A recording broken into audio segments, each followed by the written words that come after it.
They say every small town has a secret. Some are buried deep in the soil, never to be spoken of. Others live in plain sight, hidden behind warm smiles and friendly faces. And in the quiet town of Hollow Creek, that secret had a name. Her name was Margaret Holloway. Everyone knew her. Everyone loved her. She was the nurse you wanted by your bedside when fever broke you down, the gentle hand that wiped sweat from your brow, the soothing voice that whispered, "You'll be okay." Margaret had been serving the people of Hollow Creek for over 20 years. She lived alone in a charming white cottage with rose bushes in front and lace curtains in the windows. Every morning, she walked to the clinic with a smile so radiant it seemed to chase away the shadows. She brought cookies for the children, read bedtime stories at the library, and never missed Sunday service at the church. In a town where everyone knew everyone else, Margaret wasn't just a nurse. She was family. But the thing about small towns is this: what you see is rarely all there is. Margaret had a reputation for compassion that stretched far beyond Hollow Creek. Patients from nearby towns asked for her by name. She had this uncanny ability to make people feel safe, to make even the weakest soul believe they had a chance to heal. But there was something else about her, something people couldn't quite explain. When she looked at you, really looked, it felt as if she could see through skin, through bone, straight into the beating red core of your heart. No one thought much of it. They simply said, "Margaret just has a gift." But gifts can also be curses. The first whisper of unease came on a rainy Thursday night. A farmer named Bill Turney went missing. Bill was the kind of man you noticed, tall, broad, always carrying the smell of tobacco and fresh earth. His truck was found abandoned near the woods, door wide open, keys still dangling in the ignition. The sheriff shrugged it off. Maybe Bill got drunk, wandered off, fell into the river. It happened before. But the town noticed something odd. The last person who saw him alive was Margaret Holloway. Bill had complained of chest pains earlier that week. He was seen entering the clinic late at night after the doors had officially closed. Margaret had let him in. Neighbors saw the faint glow of light under the blinds, heard muffled voices, and then nothing. Bill was never seen again. At first, people didn't connect the dots. After all, Margaret was a savior, not a suspect. When they asked her about Bill, she smiled softly, eyes shimmering with unshed tears, and said, "Poor Bill. He never took care of himself. I only hope he found peace." The town believed her. Why wouldn't they? She was Margaret, the heart of Hollow Creek. But late at night, when the rain lashed against the windows and the wind howled through the trees, some swore they heard strange sounds coming from Margaret's cottage. A low hum, a grinding noise, and sometimes screams. Inside her home, Margaret was not the same woman the town adored. Behind her neatly decorated living room, past the photographs of smiling patients and sunlit flowers, a locked door waited at the end of the hall. No visitor had ever stepped inside. Not a single soul. What lay beyond that door was Margaret's true world. Down a narrow staircase, in a basement carved into the earth itself, the air was damp and smelled of rust. Fluorescent lights buzzed against concrete walls. Medical tools glistened under the glow: scalpels, bone saws, clamps, syringes filled with unmarked liquids. And at the center of the room stood a table, cold, metal, stained. This was where Margaret's other life unfolded. To the outside world, she was an angel of mercy. But in the basement of her cottage, Margaret became something else entirely. It began years ago, after her mother's death. Margaret had been the only child, raised under the harsh discipline of a woman who believed pain was the only way to purify the soul. When her mother died of heart failure, something in Margaret snapped, something that twisted her compassion into obsession. She began to experiment. First, it was small, stray animals, birds, cats that wandered too close to her garden. She treated them as patients, stitching, injecting, opening, closing. But soon, the thrill wasn't enough. The cries of animals couldn't satisfy the hunger building inside her. She needed more. She needed people. The missing farmer, Bill Turney, had been her first true experiment. She had invited him in with her gentle smile, offered him tea, and listened to his chest with her stethoscope. When Bill complained that the pain was unbearable, Margaret's eyes had gleamed with something darker than pity. She guided him, unsuspecting, into the basement. The last thing Bill remembered was her soft voice whispering, "Don't worry, I'll take care of you." And she did, but not in the way anyone in Hollow Creek would have imagined. For hours, the basement filled with sounds no one should ever hear. The wet tear of flesh, the metallic clink of tools, the muffled groans of a man realizing too late that help would never come. When it was over, Margaret cleaned the table, humming a hymn her mother once taught her, and Bill Turney vanished into her secret world. But Margaret was clever. She never left a trace. To the townspeople, she was still the same smiling nurse, handing out cookies, singing in the choir, holding hands with the sick. But in the shadows, she collected secrets. Her basement became a gallery of horrors. Jars lined the shelves, filled with unidentifiable things floating in cloudy liquid. Bones were stacked neatly in wooden crates. Journals documented every cut, every injection, every heartbeat that faltered under her care. She didn't just kill. She studied. She learned. Each victim was a new chapter in her twisted education. And Hollow Creek was her classroom. Yet, for all her careful planning, something in Margaret began to unravel. Was it the thrill? The urge to push further? To test her limits? Or maybe it was the whispering voice of her dead mother, echoing in the dark corners of her mind, urging her to continue. The disappearance of Bill Turney soon faded into the background. The sheriff filed it under unsolved. The town whispered about it for a week, and then life carried on. That was the rhythm of Hollow Creek. Tragedies came and tragedies went. And Margaret Holloway? She never missed a step. She still greeted everyone by name, still carried her wicker basket of fresh-baked cookies, still knelt in the front pew every Sunday with her hands folded in prayer. If anyone had doubts, her smile erased them. It was impossible to suspect her. But under the white lace curtains of her cottage, Margaret's hunger was spreading like a shadow no sunlight could burn away. The next to vanish was a boy, 17-year-old Daniel Mendez, a high school dropout with more enemies than friends. He was known for skipping class, smoking behind the gas station, and mouthing off to elders. Nobody liked him. Nobody trusted him. When Daniel disappeared, most people weren't surprised. Probably ran off, they said. Kids like him don't stick around. But there was one problem. Daniel was last seen limping into the clinic. He had cut his leg on a barbed wire fence while sneaking through a field. The wound was deep. His friends swore Margaret took him in after hours. The boy never walked out. That night, Hollow Creek slept soundly, unaware of what was happening in Margaret's basement. Daniel was strapped to the table, his leg bleeding through a makeshift bandage. He tried to scream, but the gag turned his voice into pitiful whimpers. Margaret stood over him, her white uniform spotless, her eyes glowing with quiet delight. "You're lucky, Daniel," she whispered, stroking his sweat-drenched hair. "You get to teach me something new." The boy thrashed violently, but Margaret's hands were strong. She slid a syringe into his neck, and within seconds his body went limp, though his eyes still darted in terror. Margaret began to work, her scalpel sliced with surgical precision. She hummed softly, almost motherly, as she opened his chest. Every cut was meticulous. Every movement was rehearsed. She wasn't killing him out of rage or vengeance or cruelty. She was learning. Margaret kept notes, scribbling furiously in her journal. Depth of incision, pulse rate, duration before unconscious subject expires. When Daniel's heart finally stopped, she sighed with disappointment. "Too soon," she murmured. "I'll have to try again."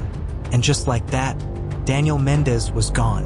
The sheriff dismissed his disappearance as another runaway. The town barely mourned, and Margaret Holloway's legend as the town's angel grew even brighter. But the truth was beginning to seep through the cracks. It began with small details. A mother swore she heard a cry echoing from Margaret's cottage late one night, a cry that sounded far too much like a boy. She mentioned it at church, her voice trembling, but others quickly hushed her. Margaret? Don't be ridiculous. She's the kindest woman in Hollow Creek. A delivery man noticed strange stains on Margaret's porch, dark and sticky. She brushed it off with a laugh. Oh, you know me, always spilling my cherry preserves. And then there were the roses. Margaret's rose bushes bloomed more vibrantly than anyone had ever seen. Their petals were crimson, their stems thick and wild. Some joked she must be using a special fertilizer. Others swore the soil smelled wrong. No one dared ask. Inside the basement, Margaret's collection was growing. Daniel's bones joined Bill's in the wooden crates. His heart floated in a jar, neatly labeled with date and time of removal. Margaret sat for hours under the humming light, flipping through her journals, whispering to herself like a student preparing for an exam. But the more she studied, the less satisfied she became. 2 subjects weren't enough. She needed variety. She needed a challenge. And soon the opportunity came. One snowy evening, the town librarian, Mrs. Helen Whitmore, locked up late after organizing the shelves. She was 73 years old, frail and beloved. Everyone knew her as the kindly woman who told stories to children by the fire. When Margaret appeared at the library door with an umbrella and a gentle smile, Helen's heart warmed. Oh, Margaret, you didn't have to. Nonsense, Margaret said, slipping her arm around the old woman. I couldn't let you walk home in this cold. The 2 disappeared into the night. Helen was never seen again. What happened in the basement that night was darker than anything before. Margaret had always preferred younger, healthier subjects. But Helen was different, fragile, elderly, a new kind of challenge. Strapped to the table, Helen begged for her life, her voice quivering. Please, Margaret, please, you don't have to. But Margaret tilted her head, studying her as if she were a puzzle. Every life ends, Helen. I'm simply guiding yours. The old woman wept as the scalpel pressed into her thin skin. Margaret worked carefully, testing how age affected the body's endurance. She timed every scream, every drop of blood, every shudder of weakening muscles. When it was over, she placed Helen's silver spectacles neatly on the shelf, next to the jars that were slowly filling the room. The people of Hollow Creek would spend weeks searching for the librarian, lighting candles in the church, holding vigils by the river. Margaret was always there, front and center, tears glistening in her eyes. Poor Helen, she whispered, her voice breaking. She was like a mother to me. No one suspected a thing. But as winter turned to spring, the town began to change. Too many people were vanishing. Too many unsolved cases. And always, Margaret was the last to see them. The sheriff noticed it, though he didn't dare voice his suspicion. He had known Margaret since childhood. She had patched his wounds, nursed his sick father, cared for his dying mother. To accuse her felt like accusing the town itself. Yet the unease spread. Parents told their children not to wander at night. Neighbors began locking their doors. The once cozy town of Hollow Creek now carried a weight of dread. And through it all, Margaret's smile never wavered. But something inside her was shifting. Her journals were no longer neat and orderly. The handwriting grew jagged, frantic, filled with sketches of organs and cryptic symbols. She began talking aloud to herself, arguing with the empty air, insisting her mother was still with her, guiding her hand. At night, neighbors saw her walking barefoot through the cemetery, whispering to the graves. Some said she was praying. Others said she was listening. The truth was far worse. Margaret had started to believe her victims never truly left, that their spirits lingered in her basement, that their blood fed not only her roses, but her soul. And once that belief took root, there was no turning back. Hollow Creek was now a hunting ground. No one was safe. Not the children who played by the river, not the lovers who snuck into the woods, not the drifters passing through. Margaret chose carefully, balancing risk and reward. Each disappearance had to be explained, excused, forgotten. But she was good at it, too good. And with every new subject, her hunger grew. The angel of Hollow Creek was no longer satisfied with hiding. She wanted more. She wanted everyone. The turning point came one summer evening. when Margaret was called to tend to a young mother who had fallen ill. Her name was Rebecca Moore, 26, vibrant, beloved by all. She had a baby girl, only 2 years old. Margaret arrived with her medical bag, smiling as always. She tended to Rebecca, soothed the crying child, reassured the worried husband. But as she looked into Rebecca's pale face, something inside her snapped. This woman was perfect, too perfect, a symbol of life, of motherhood, of love. Everything Margaret had never been allowed to have, and Margaret wanted her. That night, Rebecca Moore vanished from her bed. Her husband woke to find the sheets cold, the window open, the baby screaming in her crib. The town erupted in panic. Rebecca was not a drifter, not a runaway, not an old woman who might have wandered off. She was a mother, a wife, a pillar of Hollow Creek. And when she disappeared, the town finally began to see the truth. What happened to Rebecca Moore? The disappearance of Rebecca Moore shook Hollow Creek like nothing before. This time, the town couldn't dismiss it. Rebecca wasn't a runaway teenager or an old woman with failing memory. She was the heart of the community, a devoted mother, a beloved neighbor. Her absence tore a hole too large to ignore. For the first time in years, the sheriff found himself under fire. People demanded answers. Husbands kept watch through the night. Mothers refused to let their children out of sight. And through it all, Margaret Holloway stood at the center, offering comfort like a beam of light in the storm. Her cottage became a place of refuge. Neighbors gathered in her kitchen for tea, whispering their fears. Margaret patted their hands, wiped their tears, promised them safety. "We will find her," she whispered. Her eyes glistened with sincerity. Her voice quivered with emotion. But down in her basement, Rebecca Moore's heart floated in a jar. Still, silent, eternal. The cracks in Margaret's perfect facade began to widen. Rebecca's baby, left motherless, often wailed through the night. Margaret sometimes walked by the house, pausing under the window to listen. Her smile would tremble as she imagined holding the child, cradling her, whispering lullabies only to drag her down into the basement when no one was watching. Her hunger was no longer for knowledge. It was for possession, control, a desperate need to take what she had been denied. And then the whispers began. It started with the pastor. He had seen Margaret outside the church late at night, kneeling at the steps, muttering words he could not understand. When he approached, she turned to him with a smile that chilled him to the bone. The next day, he told his wife, "There's something wrong with her, something unholy." The butcher swore he saw Margaret carrying something heavy from her car into her cellar one night, a body-shaped bundle wrapped in sheets. She waved at him, laughing, saying it was just firewood. And the sheriff's deputy claimed he found a smear of blood near the rose bushes outside her cottage. But when he returned the next day, the soil was freshly turned. The roses bloomed brighter than ever. The whispers grew into suspicion, the suspicion into fear. And fear is a dangerous thing. One night, a group of men gathered at the tavern. They were tired of waiting for the sheriff, tired of excuses, tired of losing loved ones. "She's the last to see them," one man spat. "She's always the last. She's hiding something," another growled. "God forgive me, but I don't trust that smile." By the end of the night, they had made a decision. They would watch her. Margaret noticed them, of course. She saw their eyes lingering when she walked into the market. She noticed their conversations quiet when she passed. She could feel the town pulling away, inch by inch, like prey realizing the predator was among them. And it made her smile grow sharper. If they suspected her, then why not give them a reason to fear?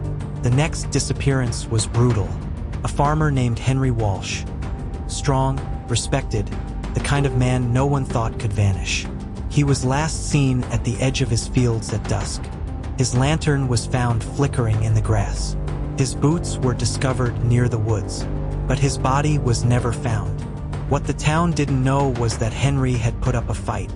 Down in Margaret's basement, the walls were splattered with blood from where he had thrashed against his restraints. He had almost overpowered her. Almost. The struggle thrilled Margaret. For the first time, she felt truly alive. Every scream, every desperate tug against the leather straps fed her in ways the others never had. When Henry finally fell silent, she sat on the floor beside his body, drenched in his blood, laughing through tears. The next morning, she baked pies for the church, humming softly as if nothing had happened. By now, Hollow Creek was paralyzed with dread. The sheriff could no longer ignore the obvious. His own deputy begged him, "Margaret's not who we think she is. You've seen the pattern." You know, the sheriff hesitated. His memories of Margaret, the kind nurse, the faithful friend, clashed with the growing evidence. But then he remembered his mother's last moments. Margaret had been there, holding her hand, whispering prayers. Was it comfort or something darker? The breaking point came when a child vanished. 8-year-old Sophie Callahan, bright-eyed, full of life. She had gone to the clinic for a scraped knee. Her mother waited outside while Margaret tended to her. But when Margaret returned, the girl was gone. "She left through the back," Margaret said with calm assurance. "Children wander. Don't worry, we'll find her." But Sophie never returned home, and the town finally exploded. They stormed Margaret's cottage that night. The sheriff, the deputy, half the men from the tavern. They pounded on her door, demanding answers. Margaret opened it with her usual smile, a candle flickering in her hand. "Gentlemen," she said sweetly, "what's all this commotion?" They pushed past her, searching the rooms. Her kitchen smelled of cinnamon and fresh bread. Her parlor gleamed with polished wood and family portraits. Everything was perfect, untouched. "Where is she?" the sheriff demanded. His voice trembled. Margaret tilted her head, feigning confusion. "Where is who?" "Sophie Callahan." "Don't lie to me, Margaret." The candlelight danced across her face. For a moment, the mask slipped, and something dark flickered in her eyes. "You think I'd hurt a child?" she whispered. "You think me, after all I've done for you?" The sheriff's heart pounded. Doubt gnawed at him. But before he could answer, a sound drifted up from beneath the floor, a muffled cry, faint but unmistakable. The men froze. Margaret's smile finally broke. The basement door was locked. They smashed it open. What they found would scar Hollow Creek forever. Rows of shelves lined with jars, hearts, lungs, eyes suspended in murky liquid, crates of bones stacked like firewood, journals filled with frantic handwriting and grotesque sketches. And on the table, Sophie Callahan, still alive, strapped down, her eyes wide with terror. The sheriff vomited on the floor. The deputy staggered back, choking. The men cursed and crossed themselves, unable to believe what they were seeing. And Margaret? She didn't run. She didn't fight. She simply stood in the doorway, watching them with an expression that was neither guilt nor fear. It was disappointment. "You weren't supposed to see this yet," she murmured. "I wasn't finished." They dragged her out screaming, though the screams weren't hers. They were hers, but they weren't human. They were animal, primal, guttural, sounds no one in Hollow Creek ever forgot. They locked her in the county jail. But even behind bars, Margaret's smile never wavered. She sang lullabies at night, whispered to unseen companions, scratched symbols into the walls with her nails until they bled. The trial was swift, the verdict inevitable. She was guilty on all counts. Murder, mutilation, horrors beyond words. But when asked if she felt remorse, Margaret only leaned forward, her eyes gleaming, and whispered into the microphone. "They live in me now, every one of them, and one day, you'll join them too." On the morning of her execution, the town gathered outside the prison. Some wanted justice, others wanted closure. Margaret was led to the chair, her hair neatly combed, her uniform spotless as if she were still their nurse. As the warden strapped her in, she looked out over the crowd and smiled that same gentle smile she had worn all her life. And with her final breath, she whispered, "Don't worry, I'll always be with you." The switch was pulled. Her body convulsed, and then stillness. But Hollow Creek was never the same. The roses by Margaret's cottage still bloomed blood red long after she was gone. Children claimed to hear whispers when they passed the abandoned house. At night, some swore they saw her shadow in the window, smiling, waiting. And though her body lay buried in the town cemetery, the people of Hollow Creek lived with a truth they could never escape. The angel who had once cared for them had always been their monster. If you loved the story and crave more, like, comment, subscribe, and share, so you never miss our chilling true crime tales, haunting mysteries, and murder stories. And never forget, evil can hide behind the kindest smile, reminding us that appearances are often deceiving. Ignoring small warnings and whispers of truth can allow darkness to grow until it consumes everything.